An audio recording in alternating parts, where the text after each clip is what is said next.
So it is that time once again. In my most recent poll on Patreon, my supporters have voted to select the Maeda as the latest samurai clan to cover in the Clan History series. The Maeda family are quite an interesting element within the grand scheme of the Sengoku period, which they would then of course continue on to play a significant role afterwards as well. But many people today probably only know them for several reasons, such as the famous figures of Maeda Toshiie and Maeda Keiji, or even the extremely wealthy domain they would come to command. Some might even connect them to Daizen Maeda, a famous soccer or football player who was also on the Japanese national team.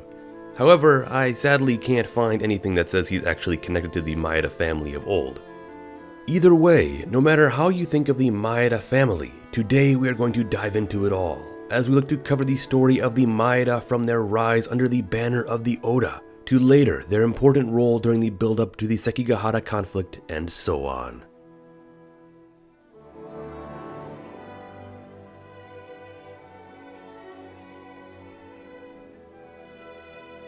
The origins of the Maeda are somewhat obscure, although it appears that the family itself seems to have been descended from the Fujiwara. Yet by most sources that I have been able to find, they don't really start addressing the Maeda until the Sengoku period, when the family was firmly established as a local power within Owari province, serving under the Oda. The earliest recorded head of the Maeda family seems to be a figure by the name of Maeda Toshitaka. However, there appears to be very little information available about this figure, even when searching in Japanese for info regarding him. The trail really starts to pick up, however, when you get to his son, Maeda Toshiharu, also known as Toshimasa. It is unclear when Toshiharu was born, but he is recorded as the father of several more Maeda sons, including that of the later famous Maeda Toshiie.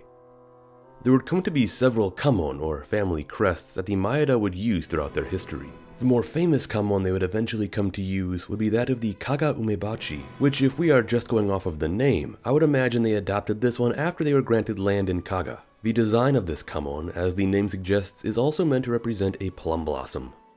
Yet another symbol that appears to be linked to the Mino branch of the family would be a symbol known as a Tachibana, not to be confused with the actual Tachibana clan, who used a completely different kamon. Now, going back to Maeda Toshiharu, he and the Maeda family were said to be the owners of Arako Castle in Owari province.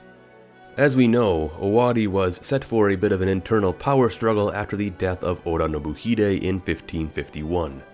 It was here that his son, Oda Nobunaga, who many saw as unfit to rule due to his previous poor behavior, had to contend with challengers who wanted to either break away or seize leadership of the clan for themselves.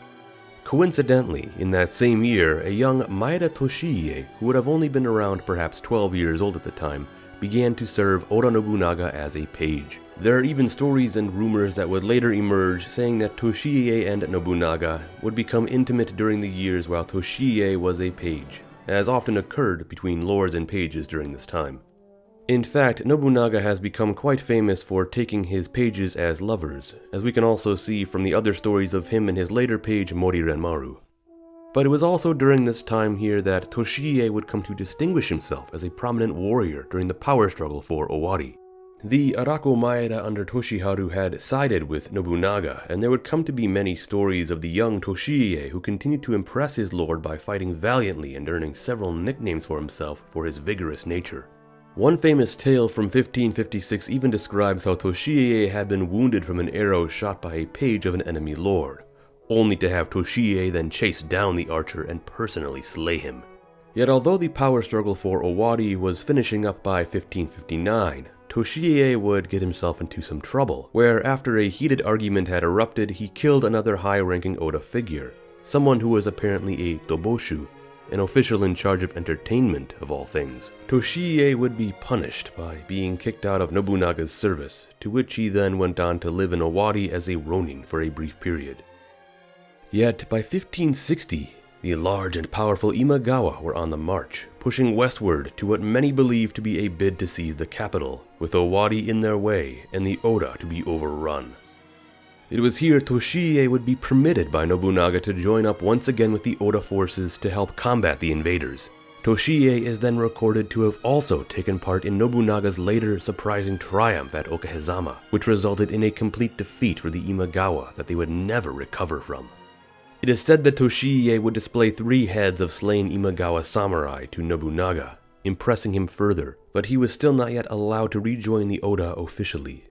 Yet, during the year 1560, while Toshiie was still a ronin, his father Toshiharu would pass away, leaving the family in the hands of Toshiie's older brother, Toshihisa. Toshiie would once again be allowed to take part in Nobunaga's next campaign, an extensive push into Mino province following the death of the Lord of Mino, Saito Yoshitatsu. He would even come to fight at the Battle of Moribe in 1561. Once again, Toshiie would display his fine skill in combat, slaying another 2 notable samurai, to which he would then present the heads of to Nobunaga in the aftermath. By this point, for Nobunaga, it would be foolish to ignore the merit of Toshiie, and he welcomed him back within the Oda clan officially. For 6 more years, the fighting would continue over Mino, which would finally come to be conquered by the Oda in 1567, which then opened the door for Nobunaga's next ambitious gamble, a march on Kyoto. This would be achieved the following year, and Nobunaga was able to help proclaim Ashikaga Yoshiaki the new Ashikaga shogun, who he would then puppet and use for his own ambitious aims. And it would not be long before the entire central region would be engulfed in the flames of war, as a grand coalition would rise up to topple the tyrannical Oda. By this point, it is believed that Toshiie had been made a member of Nobunaga's Horoshu mounted guard, but by 1569 he was also destined to inherit full leadership of his family. His brother Toshihisa is described as being a rather sickly figure, who also had no heirs to his name. It is believed that he wanted to nominate a successor, but that Nobunaga barred him from doing so, instead insisting that Toshiie should assume the role of head of the Maeda, which he then would. As conflict would soon erupt between Nobunaga and the anti-Oda coalition, Toshiie would come to play a part in the battles of Kanegasaki and later Anegawa, where it is said that he continued to distinguish himself by slaying notable enemy samurai. Toshiie would also go on to take part in many battles that would erupt against the Iko-Iki as well. By 1574, he was placed under the command of Shibata Katsuie, as the 2 of them worked to subjugate Echizen fully before moving on into Kaga. In the following year, he would also be present at the Battle of Nagashino, where it is said he received a wound in his right leg. At this point, with the Oda domain greatly expanding in almost every direction as they pushed outward, Toshiie would soon be awarded with new land of his own in the newly conquered Echizen, where he had been fighting for some time. But although we've been talking about Toshiie quite a bit, being that he is seen as the most significant of the Maeda family members, we should also take a moment to touch on some other Maeda figures as well, who are on the rise. Firstly, I think it is important to mention the role of Maeda Geni, another significant political figure within the Oda and later Toyotomi regimes. However, it does not appear that Geni, despite having the same family name, was really connected to the same Maeda or branch of the family as Toshiie. And of course, Toshiie had a number of other somewhat obscure siblings as well, but although Toshiie would come to father many more Maeda sons, who we will get to in time, I first want to introduce the other fascinating and famous Maeda figure most people know the name of, that being Maeda Toshimasu, also known today as Maeda Keiji. The exploits of Keiji seem to have become famous through many stories and portrayals of him, often depicting him as a wild and adventurous figure. Yet what is interesting to note is that he actually was not born a member of the Maeda family at all. Instead, he was born the son of another famous Oda commander, Takigawa Kazumasu. Other than that, his actual origins are a bit of a mystery, and sadly there are just not a lot of contemporary sources that talk about him or his exploits. So what we have is more stories and rumors about him and the rather bizarre behavior he is said to have displayed. And oh boy, there are a lot of stories that have been written about him. And although these stories try to fill in the many gaps in his life, it's impossible to actually do so because we know very little about him, where he was and what he was doing most of the time. Now, there are several theories floating around regarding his upbringing, along with how and why he was brought into the Maeda family. What does appear to be for certain was that he was adopted into the family by Toshiie's older brother Toshihisa, while he was likely still the head of the family. This makes Keiji Toshiie's nephew-in-law, with Keiji being only perhaps several years younger than Toshiie. And stories and rumors today say they may have not gotten along too well, but nothing is really confirmed on that. Regardless though, both Keiji and Toshiie would be under the Oda banner for the foreseeable future. And as we continue to work our way through the following decades of the period, we'll come to see how the fates of these two figures would become quite different. Yet, as we move into the late 1570s, the Oda were certainly on top of things, as most immediate threats within the central region had been quelled. Soon the Oda would be facing more massive enemies such as the Mori and the Uesugi.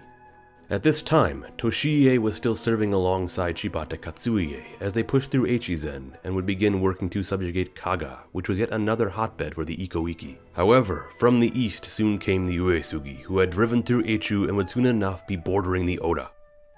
This would soon enough result in the 1577 Battle of Tedorigawa, where the forces of the Oda would face off against the Dragon of Echigo himself, Uesugi Kenshin. Toshiie would be present at this historic clash, yet as we know it would be a near disaster for the Oda, as Kenshin, through his clever use of terrain, was able to smash the Oda army. This would mark the first of two massive defeats that Toshiie would be present for. However, Kenshin would not continue with his momentum westward and would pass away the following year. And as more threats began to fade or be dealt with, it was quite clear that Nobunaga was poised to seize the nation. And Toshiie, being one of his top commanders, was destined to only profit from the inevitable victory that was to come. Unfortunately, disaster would strike several years later in 1582, when Nobunaga would be betrayed by another prominent vassal, Akechi Mitsuhide, at the Temple of Honnoji. With Nobunaga dead, it opened up a new bloody period for the country, as many would try to seize the authority the Oda had once possessed. As we know though, the winning frontrunner to claim everything was another upstart general by the name of Hashiba Hideyoshi, later known as Toyotomi Hideyoshi. Hideyoshi defeated Mitsuhide at the Battle of Yamazaki, and with him being clearly seen as Nobunaga's avenger, he gained a momentous amount of popular support from the other Oda vassals. This would become even more defined during the Kyosu Conference, or Kyosu Kaigi, which was held shortly after to decide what the future fate would be for the Oda clan. It was here they had to decide who was going to succeed Nobunaga. One of his still living sons, neither of which were designated heir because Nobunaga's eldest had also been slain during the Honnoji incident, or perhaps Nobunaga's grandson. Shibata Katsuie sought to champion Nobunaga's third son, Oda Nobutaka, but Hideyoshi would garner more support with his championing of Nobunaga's young grandson, Samboshi, later known as Oda Hidenobu. The result of this conference would have profound consequences, as those who did not support Hideyoshi saw his actions as a treacherous bid to seize power for himself. A deep division would form as a new coalition would emerge to topple the rising Hideyoshi, with one of its key leading figures being Shibata Katsuie. Being that Toshiie had been serving under Katsuie for many years now, he was immediately seen on the Shibata side of the conflict. Sadly though, things would not go well for those who opposed Hideyoshi, as each of the members of the loose coalition would fail to work in unison, and one by one they would be eliminated, until at last Katsuie was able to take action after the thawing of the winter snow had cleared his path in 1583.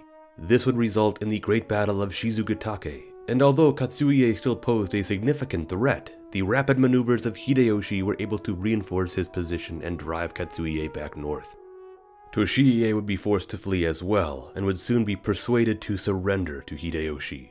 Seeing no other logical choice, he did so, and in the aftermath of the conflict with Katsuie's death, Toshiie would now be made to serve under Hideyoshi. He would even finally be awarded land in Kaga as well. In the following year, Toshiie would go on to play a role in the wider Komaki-Nagakute conflict, which broke out between Hideyoshi and Tokugawa Ieyasu. This conflict, although mostly remembered for the clashes that occurred within Owari province, actually had battles that were fought across the country. It was here Toshiie would actually remain up in the Hokuriku region to defend against the Tokugawa-loyal Sasanari-masa, specifically at the siege of Suemori. He would defeat the incursion, and it is even believed that Keiji would play a role in the clash as well. Yet later on, due to his great distance from Shikoku and Kyushu, it appears that Toshiie did not play a role in Hideyoshi's invasions of either. By this point, Toshiie had been put in control of a large portion of the Hokuriku region, owning land in Kaga, Noto, and Echu. This placed him close enough to later take part in the war against the Hojo in 1590. Working alongside other significant now Toyotomi allied lords such as Uesugi Kagekatsu and Sanada Masayuki. The Maeda would push down from the north into Kotsuke, and then into Musashi. This process was made even more swift due to the Hojo's tactic of recalling most of their forces into Odawara to face off against Hideyoshi's great siege. And it was also around this time that the situation within the northern provinces of the Tohoku region was becoming a prime concern. With the destruction of the Hojo, the last major threat that stood in the way of Hideyoshi's domination of Japan would be finished. All that really remained were the many divided northern lords who Hideyoshi wished to avoid the trouble of invading, if able. And it is here that Toshiie is said to have played a pivotal role in persuading northern lords such as the Date and Nanbu to eventually swear their loyalty. After the fall of Odawara and the Hojo, under the overwhelming might of Hideyoshi and the actions taken to subjugate the north, by the end of 1590, we can say that Hideyoshi had accomplished the long-desired dream of unifying the land under his banner. What came next, of course, would be his most controversial decision, the 1592 invasion of Korea, known as the Imjin War. But before we get into that, something else rather interesting happened. In 1590, it is also said that Keiji would leave the Maeda clan behind. Once again, stories today cite some falling out between both him and Toshiie, but nothing has ever been confirmed regarding that. Other stories indicate that he may have actually instead been on bad terms with Toshiie's eldest son, Maeda Toshinaga, who would have been about 28 at the time. One popular tale even says that while Toshiie was taking a bath, he stole Toshiie's famous horse, Matsukaze, and simply left the domain. However, this can be disputed because other stories also describe Keiji being the one to have tamed the horse himself, so once again it's hard to know what the real truth of the matter is regarding the horse or Keiji. Regardless though, Keiji was gone, and throughout much of the 1590s he would simply be a wandering ronin. At least until around 1598, when it is said that he found a new home within the Uesugi after befriending both daimyo Uesugi Kagekatsu and his prominent vassal, Naoe Kanetsugu. Yet, going back to Toshiie, during the years of the Imjin War, he would play a significant administrative role, being there to help directly steer the country as Hideyoshi not only became heavily distracted by the war, but also started to slowly grow more and more senile in old age. There is also a rumor that Hideyoshi wished to actually go to Korea himself to help lead the campaign, but that Toshiie and others might have been there to discourage the idea. Toshiie by this point had become one of the most significant daimyo in all of Japan. Not only was he a legendary and accomplished figure in his own right, but he also commanded a powerful domain that was increasingly viewed as one of the wealthiest in the country. Because of this, by the 1590s he would be named as one of the Gotairo, the Council of Five Elders or Regents, among other figures such as Tokugawa Ieyasu, Mori Teramoto, Kobayakawa Takakage, and Ukita Hideye. Of course, Takakage would pass away in 1597, which then allowed for Uesugi Kagekatsu to take his place. Their role was to act as leaders of the nation and guardians to Hideyoshi's young son and heir Hideyori upon Hideyoshi's passing, which would inevitably come in 1598. This is where everything would begin kicking off for the greatest clash in samurai history at the Battle of Sekigahara. With Hideyoshi's war in Korea ending in failure, the future of his regime was called into question. This then paved the way for the ambitious Tokugawa Ieyasu to begin making moves to seize power for himself. And although it was clear that each of the other members of the Gotairo were somewhat alarmed at Ieyasu's posturing, very few chose to take direct action against him until it was too late. Ieyasu's main rival in his bid for power was that of Toyotomi loyalist Ishida Mitsunari, who tried his hardest to secure the loyalty of the other Gotairo against the Tokugawa. And although he would eventually succeed in gaining the support of the Uesugi, Mori, and Ukita, he would ultimately fail to convince the Maeda. Toshiie, although he was too getting quite old, had moved to spend large amounts of time in Osaka, watching over the young Hideyori. Now, it should be noted that Toshiie was definitely not on Ieyasu's side either, as it was said he was too rather upset by Ieyasu's continued scheming. But an incident would occur in 1598 that would really determine where the Maeda would choose to stand. The story goes that Ishida Mitsunari made a trip to Osaka to speak directly with Toshiie to secure his loyalty against Ieyasu as well, but that before Mitsunari reached him, the Tokugawa loyal Hosokawa Tadaoki had already stepped in. Tadaoki, who was distrustful of Mitsunari, took the initiative to reach out to Toshiie's eldest son and heir, Toshinaga, convincing Toshinaga to not stand with Mitsunari for fear of what the consequences could be for the Maeda should Mitsunari win. Toshinaga is said to have been convinced of this notion and brought word of this to his father, Toshiie. This meant that when Mitsunari finally got to him, there was no convincing Toshiie to join Mitsunari's Western army. Other stories also point to a private meeting that would occur between Toshiie and Ieyasu, which further convinced him not to side against him. It was not long after this that Toshiie would peacefully pass away in 1599 at the age of 61. This of course would leave the clan in the hands of Toshinaga, who through his previous meeting with Hosokawa Tadaoki had swayed him over to supporting the Tokugawa. Yet, as we will soon come to see, not all the Maeda were unified on this. A year later, the great Sekigahara conflict would commence, with the outbreak of hostilities in the north. The Toyotomi loyal Uesugi would make the first move, and immediately come to clash with other northern lords such as the Date and Mogami. And if we remember, it was around this time that Keiji was still fighting alongside the Uesugi as well, putting him on the opposite side of Toshinaga. It is said that Keiji would distinguish himself in the battles against the northern lords, becoming a standout figure of the campaign. Toshinaga and his forces were believed to have been making preparations to march down and aid in the containment of the Uesugi as well, when all of a sudden Toshinaga's brother, Maeda Toshimasa, would rebel. Toshimasa still held loyalties to the Toyotomi, and thus was content to side with Mitsunari. But besides this, Toshinaga also had to deal with Niwa Nagashige, who had also risen up in support of the Western Army. This meant that he was forced to contend with both his brother and the Niwa, effectively taking the Maeda out of the wider conflict. It would not be long, however, before Ieyasu won his triumphant victory at the actual Battle of Sekigahara, thus allowing Toshinaga to regain his position atop the domain due to his loyalties to the Tokugawa. After the battle, there are rumors that Ieyasu also planned to invade Kaga as well, but that he never would, and instead Toshinaga would be rewarded for his loyalty, receiving the lands of his brother and those who rebelled against him. This would extend the Maeda domain to become one of the largest and richest in the country, at an estimated 1,200,000 koku. Toshinaga's wise decision to support Ieyasu would benefit the clan for generations to come, despite the fact that they were to be considered Tozama outsiders by the coming of the new Tokugawa shogunate. Nevertheless, they were still seen as mighty and significant players within the country. And it is even believed that Toshinaga would become the first daimyo to establish a new residence in the shogunal capital of Edo. As for Keiji, he would be relocated to Yonezawa with the Uesugi, who were to be severely reduced in size. It is here his story starts to fade away. But for Toshinaga, sadly within a decade his health began to decline rapidly, and being that he had no proper heirs to inherit the domain, he would decide to hand things off to yet another of his younger brothers, Maeda Toshitsune. It is then believed that in 1614, to sadly spare himself from his continued illness, he would choose to end his own life by drinking poison. Toshitsune, as the new head of the Maeda family, would support the Tokugawa at both the winter and summer sieges of Osaka, with the Maeda forces seeing some of the most intense action during both campaigns. For their continued loyalty during the Osaka conflict, it is reported that Ieyasu would even offer the Maeda the opportunity to relocate to another large domain in Shikoku, but Toshitsune would decline.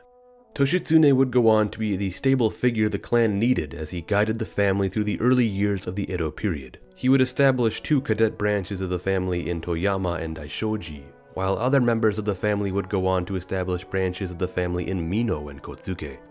And although the Maeda continued to be a large, influential, and wealthy force, throughout the Edo period they would often find themselves in the midst of inter-family disputes. And things would only get worse, as towards the end of the Edo period, the family would be plagued with a number of issues ranging from political instability to failing crops. This brings us finally to the 12th head of the Kaga Maeda family, Maeda Nariyasu, who during the upheaval of the Bakumatsu era would try his hardest to walk a fine line between the falling influence of the shogunate and the rising pressure from those who wished to restore the emperor to full power. He eventually would start to steer the clan's direction more in favor of the pro-imperialists, but it does not seem like the Maeda were overall too involved in the actual Boshin War. Following the end of the conflict and the restoration of Emperor Meiji, the Maeda would be brought up into the new aristocratic Kazoku system, and the name continues on to this very day.